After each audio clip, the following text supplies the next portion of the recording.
బాలు వాళ్ళ నానమ్మ వెళ్ళడమేమో కానీ ప్రభావతి మాత్రం మీనాకి ఆ ముసలావిడ 5 తులాల చైన్ ఇచ్చింది. నేను ఇంటి కోడలుగా వచ్చినప్పటి నుంచి కనీసం ఒక్క గ్రామ్ బంగారమైనా పెట్టిందా? వచ్చి 4, 5 రోజులు కాలేదు. ఆవిడకప్పుడే 5, 5 తులాల చైన్లు మరీ గిఫ్టులుగా ఇస్తుంది. ఇది ఇలాగే కొనసాగుతూ పోతే ఆ పూలమ్ముకునే పిల్ల నన్ను ఏ మూలన పడేస్తుంది. దీని ఆటలన్నీ అడ్డుకట్ట వేసి చీపురుని ఒక మూల పెట్టినట్టు తనను కూడా ఒక మూల పడేలాగా చేయాలని అయితే అనుకుంటూ ఉంటుంది. ఇక పక్క బాలు ఏమో వాళ్ళ నానమ్మ వెళ్ళడంతో తన ప్రాణమే పోయింది అన్నంతగా ఫీల్ అయిపోతూ ఉంటాడు. చిన్నప్పటి నుంచి నన్ను నానమ్మ ఎంత బాగా చూసుకుంది, కన్నతల్లి ప్రేమను ఆమె అయ్యి చూసుకుంది అని అయితే బాధపడుతూ ఉంటే ఇంతలో మౌనిక ఏడ్చుకుంటూ వస్తుంది. ఎందుకు ఏడుస్తున్నావు అన్నట్టు బాలు అడిగితే, అన్నయ్య నీకు తెలుసు కదా, నాకు చిన్నప్పటి నుంచి చదవంటే ఎంత ఇష్టమో, నా కాళ్ళ మీద నిలబడాలని జాబ్ చేయాలని ఎంతో ఆశగా ఉందన్నయ్య. కానీ అమ్మ మాత్రం అది జరగనిచ్చేలాగా లేదు, కరాఖండిగా చెప్పేసింది జాబ్ చేయడానికి లేదు అని, పెళ్లి చేసేస్తానంటుంది అని అయితే చెప్తే బాలు మౌనికకి మాటిస్తాడు. ఈ అన్నయ్యకి చెప్పుకున్నావు కదా, ఈ అన్నయ్య మొత్తం చూసుకుంటాడు. ఏ నోటితో అమ్మ జాబ్ చేయొద్దు అన్నదో అదే నోటితో మౌనిక నువ్వు జాబ్ చెయ్యి అని అయితే చెప్పిస్తాను. నీకెందుకు, ఈ శ్రీకృష్ణుడు ఉన్నాడు అన్నయ్యకి, సుభద్రకి మాట ఎలా ఇస్తాడో ఈ శ్రీకృష్ణుడు కూడా నీకు అలాగే మాట ఇస్తున్నాడు అన్నట్టు చెప్తాడు. చెల్లంటే బాలుకి అంత ప్రాణం అనమాట.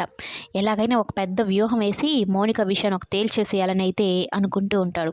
ఓ పక్క మనోజ్ 2 రోజుల నుంచి తిండి లేదు, తిప్పలు లేవు, కనీసం టీ తాగుదామన్నా చెల్లికి అవ్వలేదు, ఏం చేయాలి అని అయితే అనుకుంటూ ఫోన్లో బ్యాటరీ అయిపోయి ఉంటుంది. ఫోన్ అమ్మేద్దామని ఒక మొబైల్ షాప్కి వెళ్తాడు.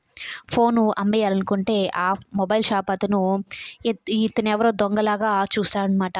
నా వేషం చూసి అలా అనుకోకండి, నేను 5 డిగ్రీలు చేశాను, ఇంట్లో ఒక చిన్న తప్పు చేయడం వల్ల బయటకు వచ్చేసాను, అంతకుమించి ఇంకేం లేదు, 70,000 రూపాయల ఫోను అన్నట్టు చెప్తే 1000 రూపాయలు ఇస్తానంటాడు. 1000 రూపాయలు కాదంటే కనీసం ఒక 5,000 ఇవ్వండి అంటే 5,000 ఇవ్వను, 2,000 అయితే ఇస్తానని అయితే చెప్తాడు. లేదంటే వెళ్ళిపో అంటాడు. సరే 2,000 వచ్చినాయి కదా అనుకొని ఆ 2,000 తీసుకొని మనోజ్ అక్కడి నుంచి వెళ్ళిపోతాడు. ఎలా ఉండేవాడిని, ఎలా అయిపోయింది నా పరిస్థితి అని అనుకుంటూ ఉంటాడు.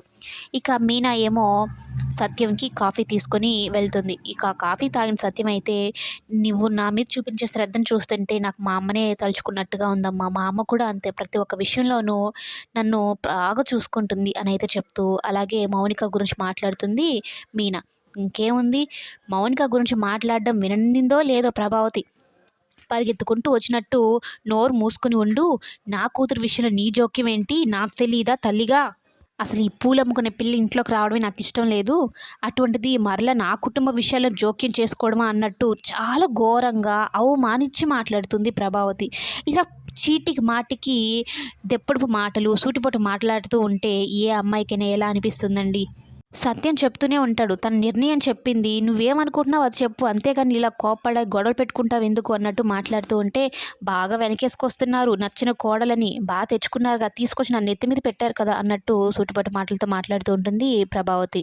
మీనా ఆమె మాటలకు క్షణ క్షణం ఈమె మాటలతో నన్ను చిత్రహింసలు చేస్తుంది, ఈ ఇంట్లో ఉండాలంటే నాకు చాలా భయంగా ఉందని అయితే మీనా ఏడ్చుకుంటూ అక్కడ నుంచి వెళ్ళిపోతుంది.